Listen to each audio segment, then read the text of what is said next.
are a technology firm based in Nairobi and Kampala. We are a dedicated and designated IT solutions provider.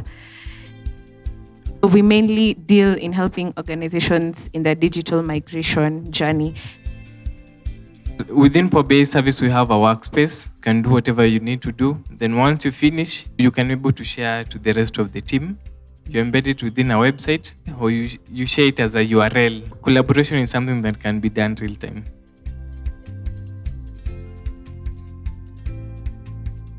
This is Microsoft Defender for Office 365, which covers email, documents, and all that. And you can see there's something called attack simulation training. You can train your users on phishing attacks and see which users normally fall to these kind of phishing attacks. From there, you can warn them, you can teach them, you can do whatever you want to do with them.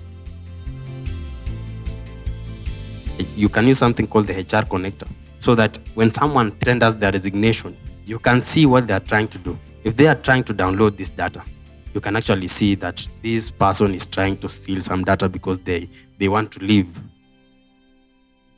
So I would really advocate for Power BI for many industries, or rather many companies, because this really, really helps you a lot to make informed decisions.